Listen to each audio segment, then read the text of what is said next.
Hello everyone, and here we go, volume 5. What are we up to? 5. So this is episode 2. Rach would have released hers first, and so you know that we will be doing a trifold envelope or trifold pouch. So I'm sure she's explained it to you. I haven't watched her video yet, but I'm sure she has explained that this is an example of a trifold pouch where you have one side, two sides, and then you fold it over to make the third side, which is the trifold.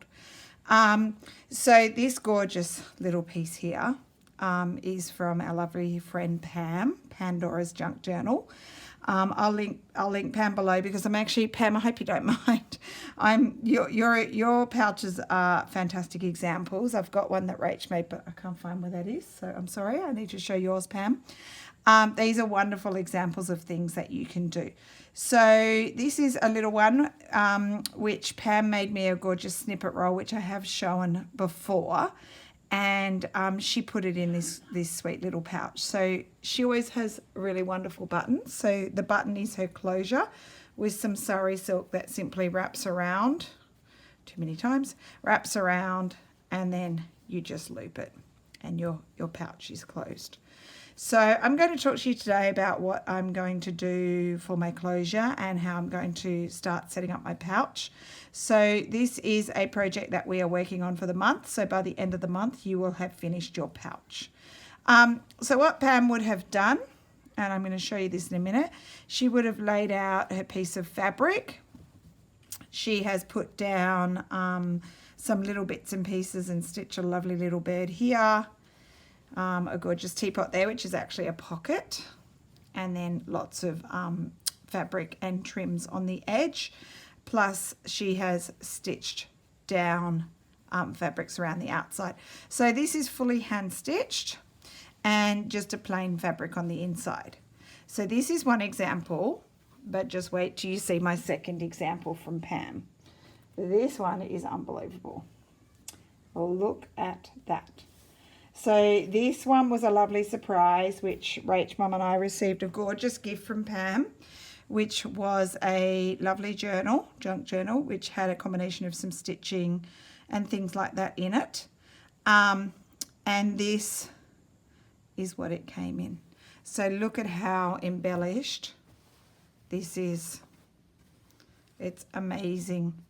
So I guess in a way, this is what I'd like to achieve. I want to achieve a really embellished pouch, trifold pouch, similar size to this, that I can just throw my stitching in when I'm just maybe going away for the weekend or whatever, and I want to take a few things with me.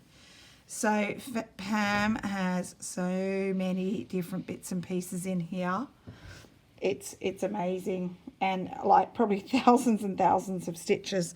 And then I really love the way she's stitched different fabrics down the sides. Okay, so this is this side. So that would have taken a really long time to make. And look at that, folded over like that. This is similar with the fold over to one that Rach made for me, but she didn't embellish it as much like this. It was just a simple thing that she made quickly. And this is Pam's. Pam, where'd you get that? That's actually really cool because that's your own initials and 2022. That's cool. I like that. And then I've also got a little S that she put on here for me, which is really precious. So there they are two examples of what a trifold pouch can look like. So you might even get yourself more than one made in the month. Okay, so in my mind, what I'm going to do, because we've got 4 videos to get this done, I'm going to show you how I get my base fabric and lay it out and start playing around with layering some base bits and pieces on top.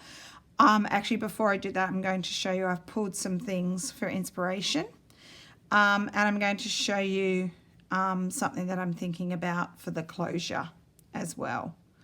Okay, so let's put Pam's beautiful pouches over there. So we'll start with some inspiration. I'm thinking of putting one of these doilies on it. I'm quite liking this one or this one, and I'll talk about that in a minute. So I need to pick one of them.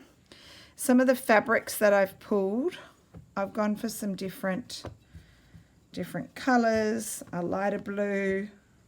Just seeing if I'm on camera. Yes, let's go this way. And I'll layer them on top. Pink. Obviously something floral always has to come in. Okay, some more of the pink. These two. Oh, I actually think all of these have come from the sewing basket.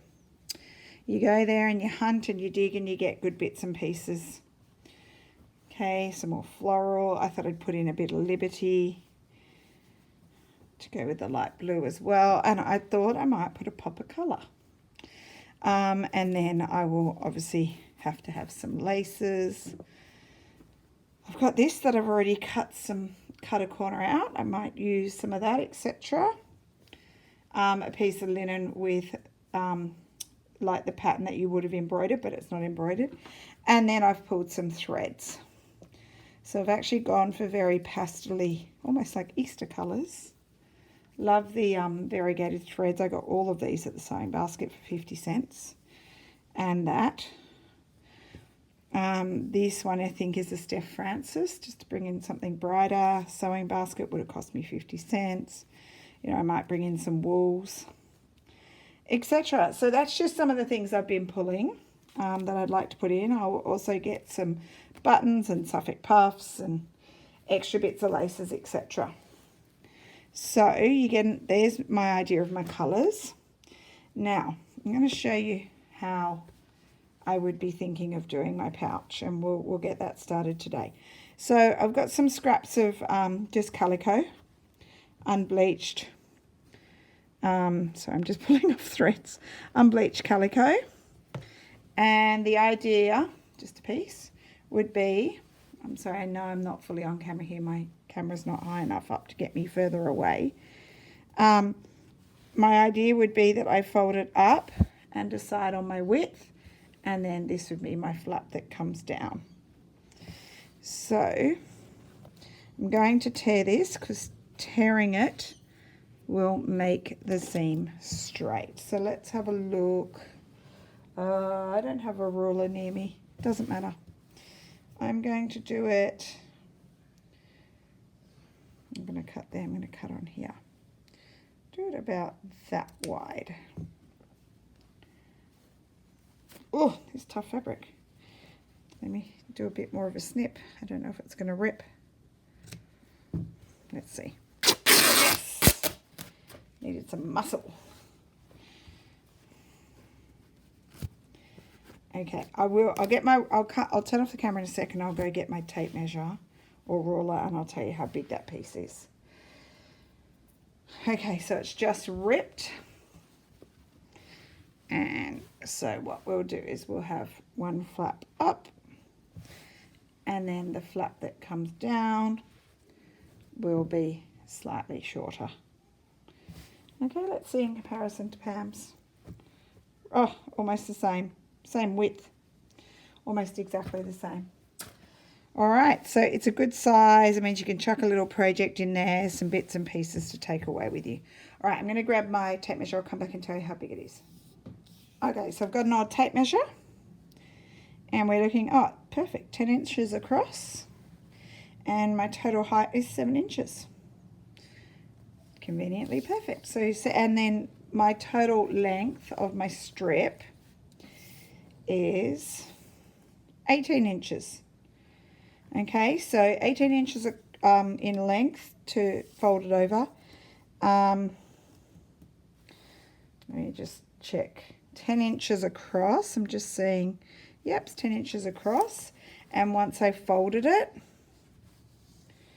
which I had it about there, was 7 inches. And then my flap ends up being 4 inches. Okay, so that gives you a rough guide, but you can do it whatever size you want. You might want a little one like Pam. See, that's smaller.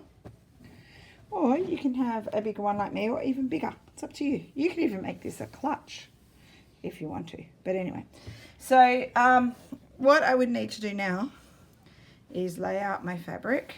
This is my base. You won't see any of this when it's done.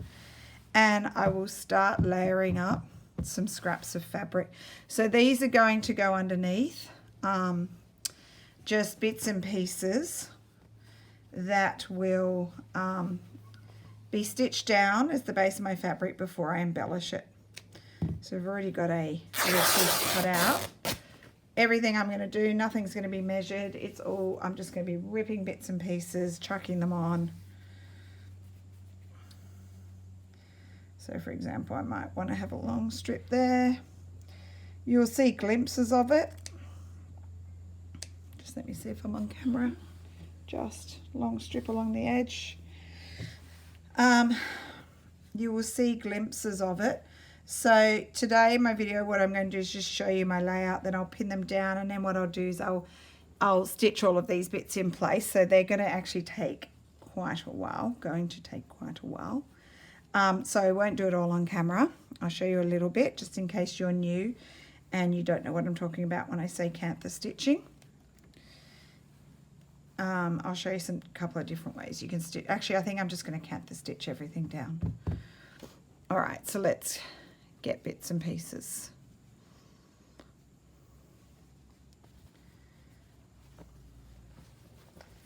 Here's that fabric that if you're watching my old videos, I thought it was Australian, but it's not. I thought it was quite cool fabric.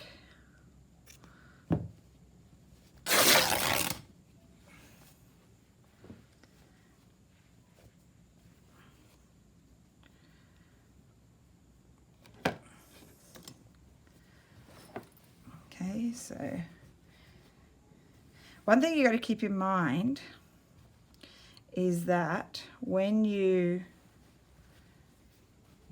fold your bag up, this part, you won't, like if I was using this fabric, I'd have it like that, but then on the back side I'd have it going the other direction because otherwise it'd be upside down. Does that make sense? I like to keep selvages because you can put bits of selvage on. So let's just do a piece. This is quite a large piece, but that's okay.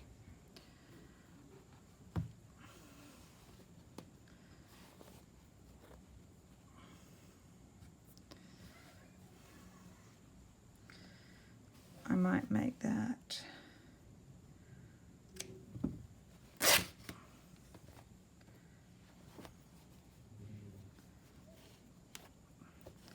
When you rip, you're going to get a lot of strings, but then you get the lovely ripped edge look.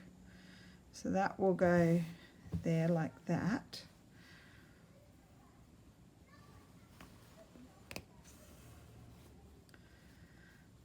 So like we said, these projects, like trifold pouches, have been done before. Rach has done them before. Other people have done them before. We're not we're not inventing something completely brand new, but we're doing for this project now. Hopefully, you've got an idea of what we're doing. We're doing things that can become useful items. So obviously, you'll be able to use a trifold pouch. Might even be your little pouch that you make to keep bits and pieces in for this project, especially if you're not based at home at some stage.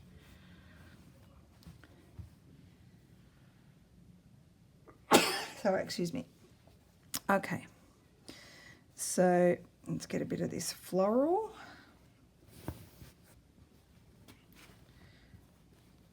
Got a fold there, so I might rip where the fold is.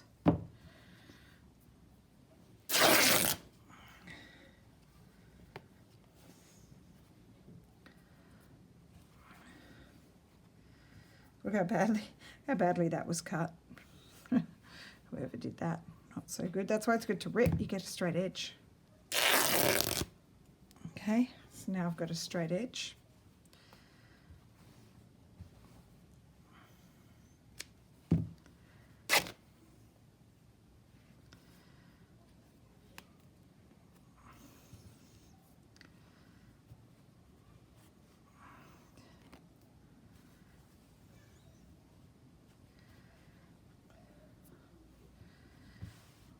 Okay, so that faces that way, and that will face that way, and then this, you'll be flipping it over so it's going to face like that way. I don't know if that makes sense. I'll show you once I've pinned everything down. Some fabrics it doesn't matter which way you've got them because they could go either direction.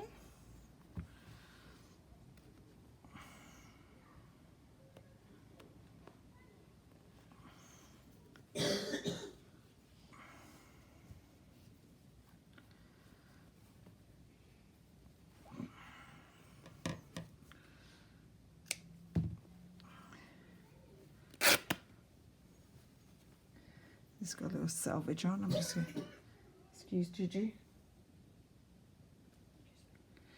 I'm making a video and she is coughing.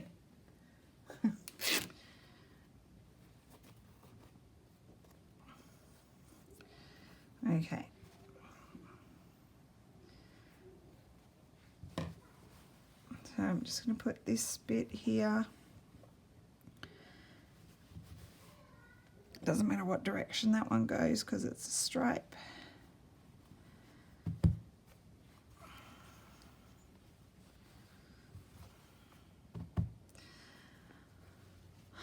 Okay, this floral is really pretty. I think I'd like a chunk of that on the back.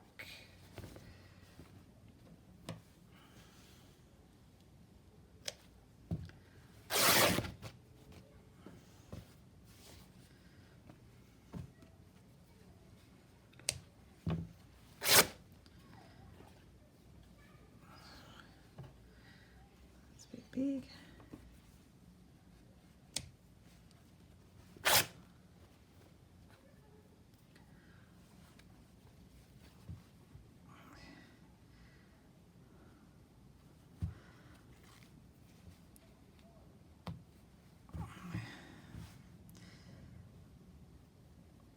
Just deciding I might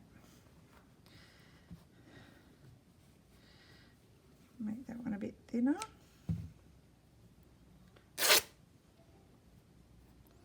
And keep your scraps because you can always layer them on somewhere else.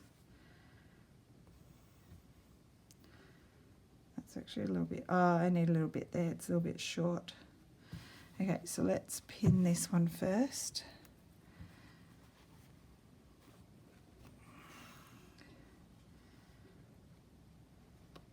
Hang on.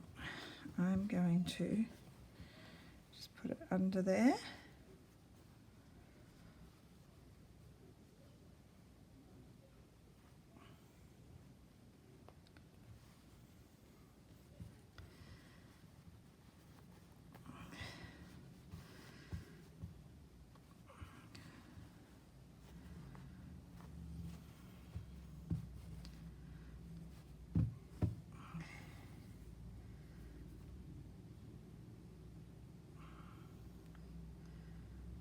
This one here.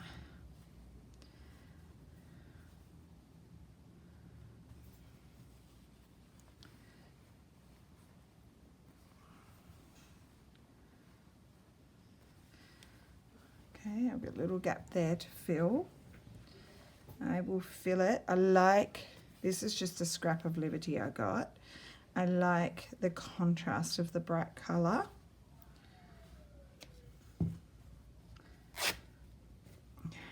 I need to square off the triangle.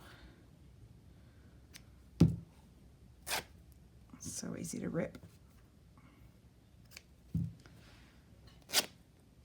Okay, so I'm going to put that on there.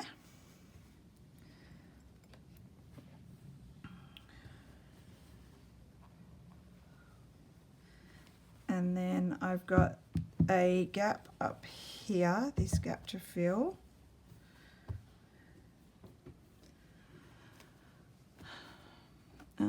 Oh, I've got this other Liberty to put in. I might put that Liberty there. Yep, that will be wide enough. Again, just a scrap of Liberty. I bought some scraps.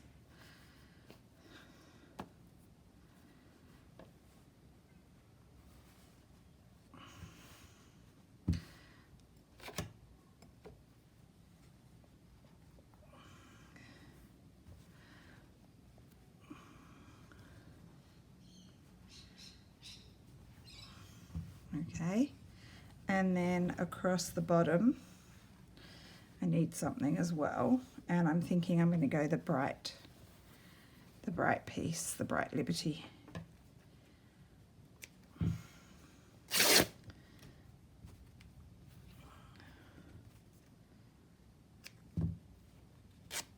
See how much we need.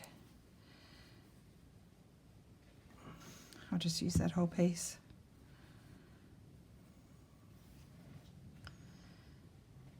Yep, that's going to go there.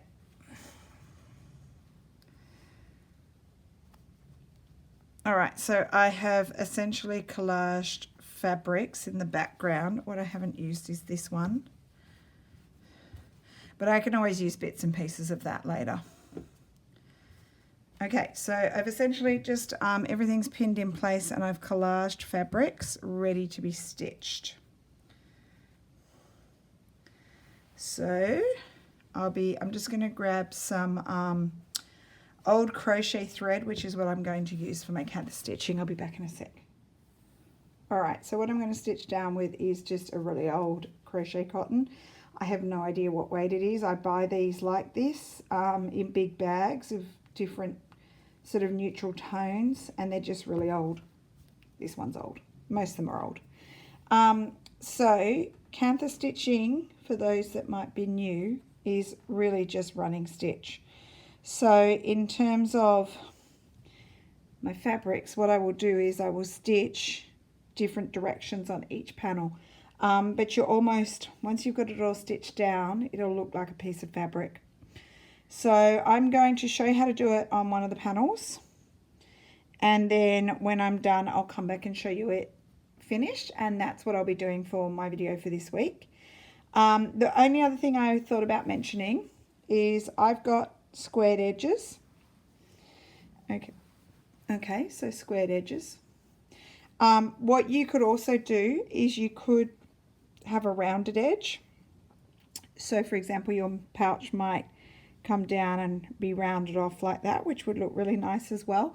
All you would do with that is you could just get a plate, you know, maybe mark 2 inches in, 2 inches in here, and put the plate so the round edge goes there and draw a line, and that's where your fabric would be cut. You'd want to do that before you canvas stitch because you don't want to cut through your stitches, otherwise it might all unravel. Okay, so canvas stitching. Threaded my needle with a knot on the end, and I'm just going to start up here in the corner, and it's literally just a running stitch, and you can do it as big or small as you like. This actually takes a long time to get a whole piece like this canvas stitch down. It's going to take me a long time, but once it's done, it feels really lovely, like it all comes together as one piece of, or one panel of fabric. Okay.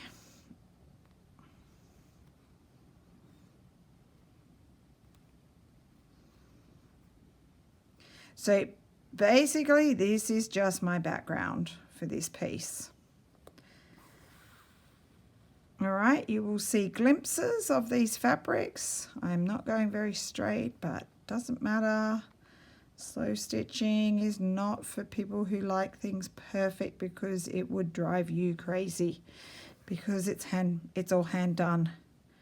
And yes, you can be neater than me, definitely. There are lots more people neater than me. But it's basically about embracing the wonkiness. It's meant to be relaxing and carefree. Okay, so not something you need to stress about getting perfectly straight edges or straight lines. It looks great when it's done. All right, then I'll do the next line.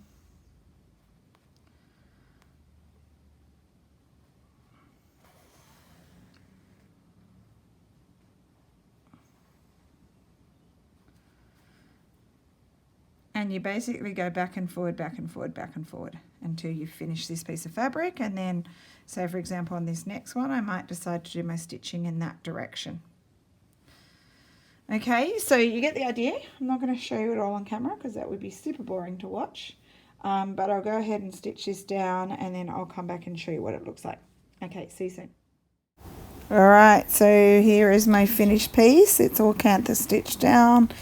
Sorry about the wonky filming. I'm just holding my iPad by hand because I'm away on holidays at my brother's in Brisbane. Anyway, you can see that I've basically just done a running stitch in different directions on the different pieces of fabric to turn this whole thing into one background for my trifold back.